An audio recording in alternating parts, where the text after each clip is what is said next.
चुड़ैल बनी दुल्हन। हेलो दोस्तों, आज मैं जो ये कहानी आप लोग को सुनाने वाला हूँ, यह बिल्कुल सच्ची कहानी है। एक फौजी और उसकी पत्नी चुड़ैल के ऊपर। तो आइए कहानी को सुनते हैं। बहुत साल पहले की बात है। पहाड़ी इलाके के बगल में एक छोटा सा गांव था और उसी गांव का एक फौजी छुट्टी पर अपने घर जा रहा था। लेकिन उसका गांव छोटा था और उस गांव में अच्छे रोड न होने के कारण कोई भी बस या कोई साधन उसके गांव तक नहीं आता था। बस सीधे मेन रोड पर उतार देते थे। फौजी वहां से पहाड़ी इलाके के बीच से रात को सुनसान इलाके से पैदल आ रहा था। पैदल चलते चलते फौजी थक गया। फौजी ने सोचा क्यों न बैठकर थोड़ा आराम कर लेता हूँ।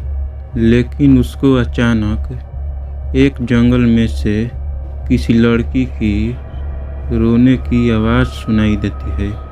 फौजी होने के नाते वो जंगल के अंदर गया ये देखने के लिए कि कौन रो रहा है। अगर कोई आम आदमी होता तो शायद वहाँ जाने की हिम्मत नहीं करता। अब वो अंदर पहुँचा तो उसने देखा कि अंधेरे में एक पेड़ के नीचे एक जवान लड़की अकेले में बैठकर रो रही है। तब फौजी लड़का लड़की के पास पहुंचा और पूछा कि तुम कौन हो, यहाँ क्या कर रही हो और कहाँ से आई हो, यहाँ कैसे पहुंची। लेकिन लड़की को कुछ याद नहीं था, बस रो रही थी। लड़की जवान और बेहद खूबसूरत थी। शायद वह सब कुछ भूल गई है। लड़की ने बहुत रिक्वेस्ट किया कि मुझे भी अपने घर ले चलो। फौजी लड़की को अपने घर ले आया। फिर सुबह हुआ। गांव वालों को पता चल गया कि फौजी किसी अनजान लड़की को अपने घर ले आया है। सब गांव वाले जानने की कोशिश किया कि ये लड़की कौन है, कहाँ से आई है। लेकिन लड़की को कुछ याद नहीं था। सबको लगा लड़की सब कुछ भूल गई है। लड़की फौजी के घर में ही रहने लगी। लड़का जवान था और लड़की भी जवान और बेहद खूबसूरत थी।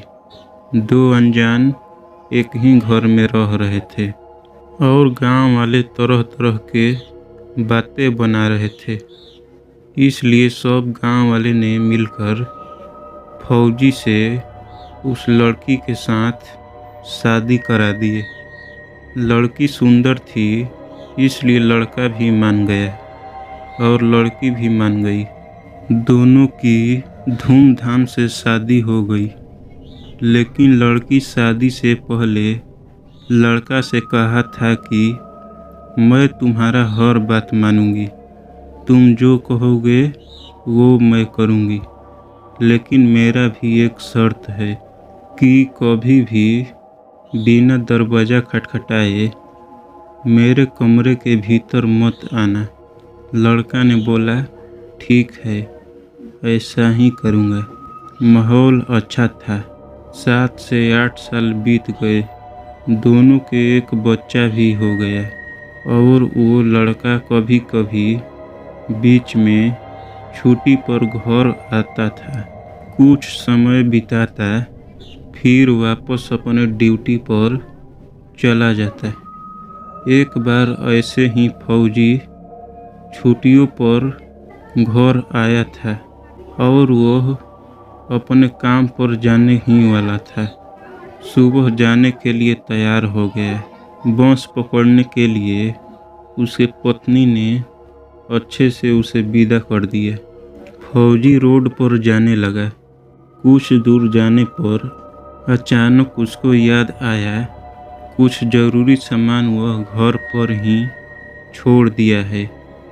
जल्दी जल्दी वापस घर की तरफ गया और जल्दबाजी में उसको वो बातें याद नहीं आया जो उसके पत्नी ने बोला था कि बिना दरवाज़ा खटखटाए मेरे कमरे के भीतर मत आना।